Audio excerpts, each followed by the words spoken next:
Wahyu pasal 8. Meterai yang ketujuh. Dan ketika anak domba itu membuka meterai yang ketujuh, maka sunyi senyaplah di sorga, kira-kira setengah jam lamanya. Lalu aku melihat ketujuh malaikat yang berdiri di hadapan Allah, dan kepada mereka diberikan 7 sangkakala. Maka datanglah seorang malaikat lain, dan ia pergi berdiri dekat mezbah dengan sebuah pedupaan emas. Dan kepadanya diberikan banyak kemenyan untuk dipersembahkannya, bersama-sama dengan doa semua orang kudus di atas mezbah emas di hadapan tahta itu.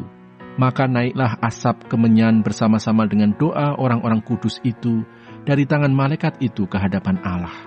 Lalu malaikat itu mengambil pedupaan itu, mengisinya dengan api dari mezbah, dan melemparkannya ke bumi. Maka meledaklah bunyi guruh, disertai halilintar dan gempa bumi. Keempat sangkakala yang pertama. Dan ketujuh malaikat yang memegang ketujuh sangkakala itu bersiap-siap untuk meniup sangkakala.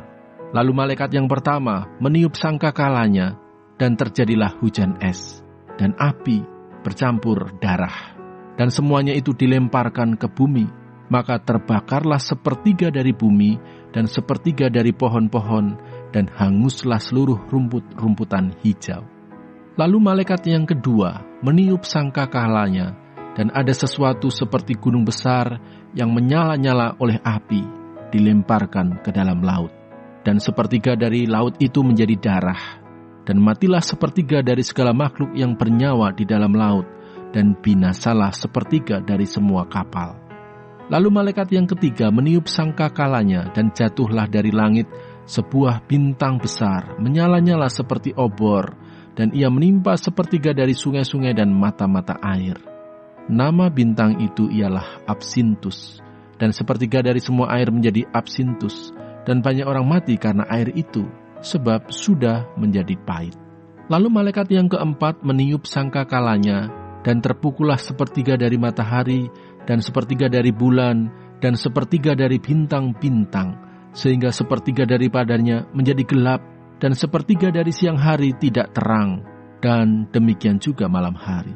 Lalu aku melihat, aku mendengar seekor burung nasar terbang di tengah langit dan berkata dengan suara nyaring, "Celaka, celaka! Celakalah mereka yang diam di atas bumi oleh karena bunyi sangkakala ketiga malaikat lain yang masih akan meniup sangkakalanya." Wahyu pasal 9.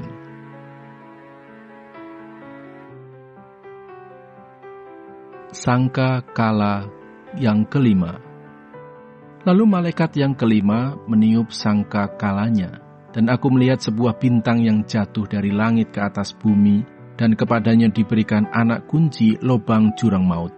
Maka dibukanyalah pintu lobang jurang maut itu, lalu naiklah asap dari lobang itu bagaikan asap tanur besar, dan matahari dan angkasa menjadi gelap oleh asap lobang itu. Dan dari asap itu berkeluaranlah belalang-belalang ke atas bumi, dan kepada mereka diberikan kuasa sama seperti kuasa kalajengking-kalajengking di bumi.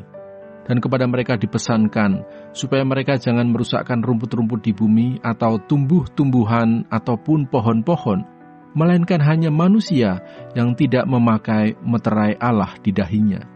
Dan mereka diperkenankan bukan untuk membunuh manusia, melainkan hanya untuk menyiksa mereka 5 bulan lamanya. Dan siksaan itu seperti siksaan kalajengking apabila ia menyengat manusia. Dan pada masa itu, orang-orang akan mencari maut, tetapi mereka tidak akan menemukannya. Dan mereka akan ingin mati, tetapi maut lari dari mereka. Dan rupa belalang-belalang itu sama seperti kuda yang disiapkan untuk peperangan. Dan di atas kepala mereka ada sesuatu yang menyerupai mahkota emas. Dan muka mereka sama seperti muka manusia. Dan rambut mereka sama seperti rambut perempuan, dan gigi mereka sama seperti gigi singa, dan dada mereka sama seperti baju zirah, dan bunyi sayap mereka bagaikan bunyi kereta-kereta yang ditarik banyak kuda yang sedang lari ke medan peperangan. Dan ekor mereka sama seperti kalajengking, dan ada sengatnya, dan di dalam ekor mereka itu terdapat kuasa mereka untuk menyakiti manusia 5 bulan lamanya. dan raja yang memerintah mereka ialah malaikat jurang maut. Namanya dalam bahasa Ibrani ialah Abaddon, dan dalam bahasa Yunani ialah Apollyon. Celaka yang pertama sudah lewat, sekarang akan menyusul 2 celaka lagi. Sangkakala yang keenam. Lalu malaikat yang keenam meniup sangkakalanya, dan aku mendengar suatu suara keluar dari keempat tanduk mezbah emas yang di hadapan Allah, dan berkata kepada malaikat yang keenam yang memegang sangkakala itu, "Lepaskanlah keempat malaikat yang terikat dekat sungai besar Efrat itu." Maka dilepaskanlah keempat malaikat yang telah disiapkan bagi jam dan hari, bulan dan tahun untuk membunuh 1/3 dari umat manusia. Dan jumlah tentara itu ialah 20.000 laksa pasukan berkuda. Aku mendengar jumlah mereka. Maka demikianlah aku melihat dalam penglihatan ini, kuda-kuda dan orang-orang yang menungganginya. Mereka memakai baju sirah merah api dan biru dan kuning belerang warnanya. Kepala kuda-kuda itu sama seperti kepala singa, dan dari mulutnya keluar api dan asap dan belerang. Oleh ketiga malapetaka ini dibunuh 1/3 dari umat manusia, yaitu oleh api dan asap dan belerang yang keluar dari mulutnya.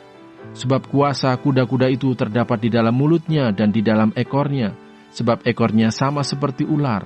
Mereka berkepala, dan dengan kepala mereka itu mereka mendatangkan kerusakan. Tetapi manusia lain yang tidak mati oleh malapetaka itu, tidak juga bertobat dari perbuatan tangan mereka. Mereka tidak berhenti menyembah roh-roh jahat dan berhala-berhala dari emas dan perak, dari tembaga, batu, dan kayu yang tidak dapat melihat atau mendengar atau berjalan. Dan mereka tidak bertobat daripada pembunuhan, sihir, percabulan, dan pencurian. Wahyu pasal 10.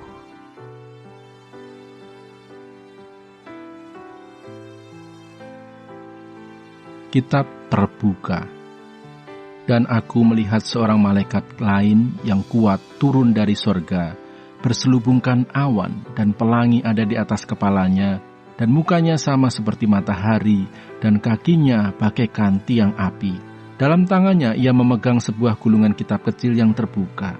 Ia menginjakkan kaki kanannya di atas laut, dan kaki kirinya di atas bumi, dan ia berseru dengan suara nyaring sama seperti singa yang mengaum. Dan sesudah ia berseru, 7 guruh itu memperdengarkan suaranya.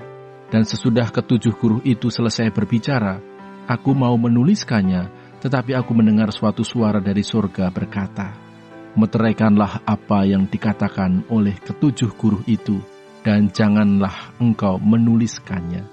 Dan malaikat yang kulihat berdiri di atas laut dan di atas bumi, mengangkat tangan kanannya ke langit, dan ia bersumpah demi Dia yang hidup sampai selama-lamanya, yang telah menciptakan langit dan segala isinya, dan bumi dan segala isinya, dan laut dan segala isinya, katanya, "Tidak akan ada penundaan lagi." Tetapi pada waktu bunyi sangkakala dari malaikat yang ke-7, yaitu apabila ia meniup sangkakalanya, maka akan genaplah keputusan rahasia Allah, seperti yang telah ia beritakan kepada hamba-hambanya, yaitu para nabi. Dan suara yang telah kudengar dari langit itu berkata pula kepadaku, katanya, "Pergilah, ambillah gulungan kitab yang terbuka di tangan malaikat, yang berdiri di atas laut dan di atas bumi itu."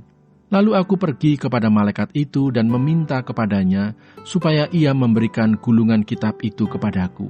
Katanya kepadaku, "Ambillah dan makanlah dia. Ia akan membuat perutmu terasa pahit, tetapi di dalam mulutmu ia akan terasa manis seperti madu." Lalu aku mengambil kitab itu dari tangan malaikat itu dan memakannya. Di dalam mulutku ia terasa manis seperti madu, tetapi sesudah aku memakannya, perutku menjadi pahit rasanya. Maka ia berkata kepadaku, "Engkau harus bernubuat lagi kepada banyak bangsa dan kaum dan bahasa dan raja."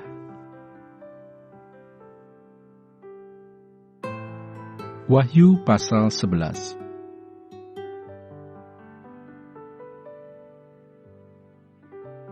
Dua saksi Allah. Kemudian diberikanlah kepadaku sebatang buluh, seperti tongkat pengukur rupanya, dengan kata-kata yang berikut, "Bangunlah dan ukurlah bait suci Allah dan mezbah dan mereka yang beribadah di dalamnya." Tetapi kecualikan pelataran bait suci yang di sebelah luar, janganlah engkau mengukurnya, karena ia telah diberikan kepada bangsa-bangsa lain, dan mereka akan menginjak-injak kota suci 42 bulan lamanya. Dan aku akan memberi tugas kepada 2 saksiku, supaya mereka bernubuat sambil berkabung 1260 hari lamanya. Mereka adalah kedua pohon zaitun dan kedua kaki dian yang berdiri di hadapan Tuhan semesta alam. Dan jikalau ada orang yang hendak menyakiti mereka, keluarlah api dari mulut mereka menghanguskan semua musuh mereka. Dan jikalau ada orang yang hendak menyakiti mereka, maka orang itu harus mati secara itu. Mereka mempunyai kuasa menutup langit, supaya jangan turun hujan selama mereka bernubuat. Dan mereka mempunyai kuasa atas segala air untuk mengubahnya menjadi darah, dan untuk memukul bumi dengan segala jenis malapetaka, setiap kali mereka menghendakinya. Dan apabila mereka telah menyelesaikan kesaksian mereka, maka binatang yang muncul dari jurang maut akan memerangi mereka dan mengalahkan serta membunuh mereka. Dan mayat mereka akan terletak di atas jalan raya kota besar, yang secara rohani disebut Sodom dan Mesir, di mana juga Tuhan mereka disalibkan. Dan orang-orang dari segala bangsa dan suku dan bahasa dan kaum melihat mayat mereka 3,5 hari lamanya, dan orang-orang itu tidak memperbolehkan mayat mereka dikuburkan. Dan mereka yang diam di atas bumi bergembira dan bersukacita atas mereka itu, dan berpesta dan saling mengirim hadiah, karena kedua nabi itu telah merupakan siksaan bagi semua orang yang diam di atas bumi. 3,5 hari kemudian masuklah roh kehidupan dari Allah ke dalam mereka, sehingga mereka bangkit, dan semua orang yang melihat mereka menjadi sangat takut. Dan orang-orang itu mendengar suatu suara yang nyaring dari sorga berkata kepada mereka, "Naiklah kemari." Lalu naiklah mereka ke langit, diselubungi awan, disaksikan oleh musuh-musuh mereka. Pada saat itu terjadilah gempa bumi yang dahsyat, dan 1/10 bagian dari kota itu rubuh, dan 7.000 orang mati oleh gempa bumi itu. Dan orang-orang lain sangat ketakutan, lalu memuliakan Allah yang di sorga. Celaka yang kedua sudah lewat. Lihatlah, celaka yang ketiga segera menyusul. Sangkakala yang ketujuh, nyanyian puji-pujian para tua-tua. Lalu malaikat yang ketujuh meniup sangkakalanya, dan terdengarlah suara-suara nyaring di dalam sorga, katanya, "Pemerintahan atas dunia dipegang oleh Tuhan kita, dan Dia yang diurapinya, dan Ia akan memerintah sebagai Raja sampai selama-lamanya." Dan 24 tua-tua yang duduk di hadapan Allah di atas tahta mereka tersungkur dan menyembah Allah, sambil berkata, "Kami mengucap syukur kepadamu, ya Tuhan, Allah yang Maha Kuasa, yang ada dan yang sudah ada, karena Engkau telah memangku kuasa-Mu yang besar, dan telah mulai memerintah sebagai Raja.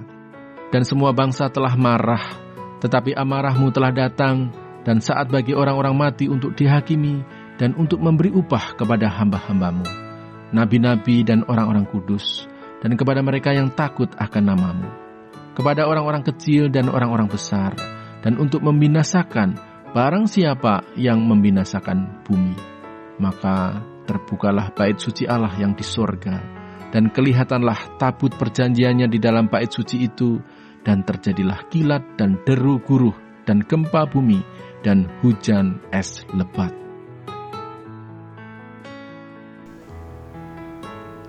Terima kasih, Tuhan Yesus memberkati.